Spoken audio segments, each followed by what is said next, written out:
Yo, welcome back to another edition of the Stay Off My Grass podcast. It's your boy Jeremiah back again to talk Laker basketball. I just want to start this thing off by saying, you don't like the y'all don't like the beam when y'all lose, huh? It's only okay, yeah. So there'll be no beam tonight for sure. But let's get right on into it, baby. Like I said, we went out there on the second night of a back to back, came out there and put in work and won the game. I'm proud of the Lakers for doing that for sure. Feels good, man. This is 5 in a row. Y'all, yeah, 5 in a row. It just feels good, man. I've been tired of losing. Tired of dreading watching the Lakers game. Just tired of it, man. Dragging my feet watching the Lakers. It was getting annoying. It's glad to see that they out there serious about winning. I don't know what, but this is a different team. The gears have shifted some way, somehow. After AD went down, and we went 6-1 since AD in the foot injury. Excuse me, but that is crazy. I'm glad we got out there and came up the sack and handled our business. Now we go. Yes, came up the sack, handled our business. I do want to say this. I ain't even gonna throw no hate, but that boy number 5, Swiper, definitely an all-star. He should be playing in an all-star game in February. He's one of the best point guards in the West. And even though the Kings don't get that media coverage like that, he is for sure one of the top dog point guards in the West. I will throw anything aside just to say that Swiper is an all-star, so I think he should be in the all-star game. But back on the Lakers side of town, Thomas Bryant, career high 29 points tonight. Like I said, he comes in the game ready to go, ready to work. He's not one of them big men that's gonna fumble the ball. You got to worry about him not finishing passes or anything like that. He is coming to play ball. This is a I guess we had to wait and see what him and Schroeder coming back looks like, and it looks pretty darn good. Because Schroeder had 27 tonight too. He was balling. Swiper gave him some work on the defensive end, but in the end, the Lakers were able to come out. But man, Thomas Bryant and Dennis Schroeder, thank you for being part of that big three, I guess. And y'all know I'm going to talk about my boy. Y'all know who he is. My boy Westbrook, 21 and 15. Last time he played at the Kings Arena, they kept playing that ice. Yeah, he ain't forget. We ain't forget. He didn't get to play last time in December because he was hurt, dealing with some soreness. But he came back tonight, and he had the Kings written in blood in his mirror. He wanted blood from the Kings tonight. He got it. He played his ass off, dropping dimes like no other, man. 15 assists off the bench. That's crazy. I don't care how you cut it, like that's crazy. So I don't ever want to hear he's stat chasing, because for him to be stat chasing, guys that have to be finishing those guys have to finish the assists in order for him to get the assists, man.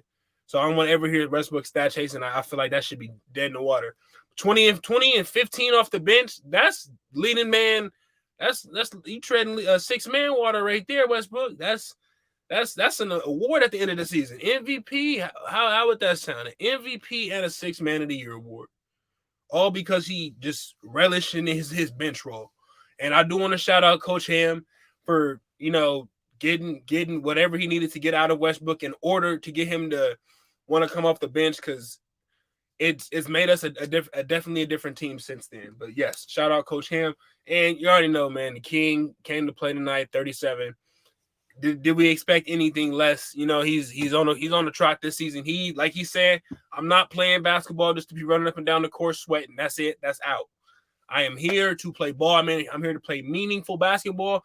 And ever since he said that, the Lakers have won 5 games in a row. So I want y'all to keep that in. Ever since he called out the front office, called out the team pretty much and said, hey, I'm not here to just be running and sweating. I'm here to play some winning back. And ever since he said that, we've been trending up in the right way. So I do want to salute the passive aggressive on saying that. But yes, that's how he was able to get to the guys and get something out of the guys. So man, I'm just happy, man. I'm just happy we beat the Kings tonight for sure. Small victory to y'all, but big victory to me for sure. And also that should, give us a little more leeway in the standings. Last night I was looking at the standings. The Lakers were like 2 games out of the 6th spot. I think after the win, I don't know who else played tonight. Let me just double check. But after the win yesterday and win tonight, that should definitely give us a little bit. We're actually making up some of that ground we lost at the beginning of the season by losing so many of them games. But yes, now the Lakers improved to 19-21, 2 games below 500. Like I said to myself, I'm not buying no Lakers merchandise until they get above 500. So y'all might see me with a new Lakers shirt, a new Lakers something here and now. I'll even let y'all know when I go grab that. But yes, the Timberwolves share the same record, and the Kings lost, so that should do something to them as well. This will be 2 in a row. I'll check the updated standings later on, but yes, this is what we wanted to see out of the Lakers, man. Winning basketball, meaningful basketball. And I will say that the defense for sure did lack tonight. It was just so many, 100 and almost 140 points. Man, that's almost 30, 35 a half, 35 a quarter. Just too many buckets. I would like to see the team get more stops, but just the way the game was going tonight, it was a fast-paced game, so it was a lot of up and down. Just not having a lot of time to set defense, but I will say that the defense did definitely lack tonight. Also, what about the topics? But yes, defense lacked tonight, and the Lakers. I really thought they was going to pull away in that third quarter when they had once it was third quarter, fourth quarter when they had that 7-point lead. I thought they was going to pull away, but the Kings, scrappy young team. They're not those old Kings where they get down and then everybody leaves the building and the game's over. But no, they're not that same team. But it was good, just good to see the guys get a win, especially against a formidable opponent for sure, and the Kings. Yeah, I'm happy to see that. Next game up, we got the Nuggets on Monday in Denver. Last time I played the Nuggets was when AD went out, had the foot injury spaz out on him. Thomas Bryant came in the second half and made his mark on the game. I'm hoping to get more of that. We still gonna have Lonnie and Austin Reeves out. I'm not sure about anyone else. Troy Brown, I haven't heard any reports from him, but I feel like he's gonna be out just as long because that quad injury is not not something that's a light injury, not just a quick recovery. So he's probably gonna be out the same amount of time as the rest of the guys. But it is good to see the rest of the team step up and roll behind LeBron. LeBron set the tone. He's gonna get his buckets, and I just wish they would have played some better perimeter D on Fox because he was, cooking. And it was, after getting Sabonis in foul trouble, getting them in foul trouble definitely helped the Lakers crash inside. And I will say this too. This is my last point before we get out of here. The refereeing, and I'm not a guy that likes to harp on officials. Officials didn't do their jobs or what have you because, play the game and the game of play and the game will work for you. But man, on both ends of the floor, both teams got a lot of missed calls. But I get it. It's a sort of a divisional rival, so it's gonna be a little more chippy.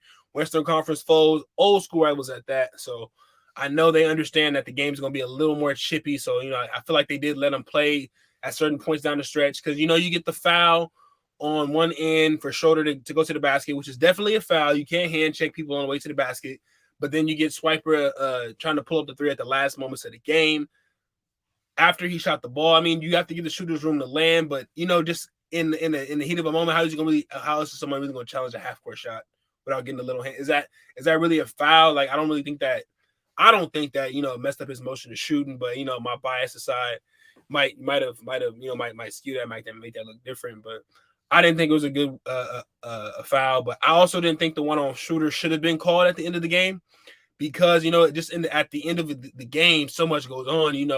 A lot of contact, everybody's fighting hard, so you got to just let plays like that go. Because anyway, I feel like if Schroeder would have missed it, LeBron was right there, Westbrook was right there, somebody would have got the rebound. It would have went Lakers' way regardless. But I'm just happy to report on the Lakers win tonight, man. And until next time, until Monday, I'll see y'all. Have a good rest of y'all football weekend. Hope the rest of y'all teams or whoever fighting for playoffs. I'm waiting for my Eagles. My boy Hurts back this week, so we're going to see about that. We're going to see how we lock up that number 1 seed and get ready for this playoff run. But until next time, y'all, peace.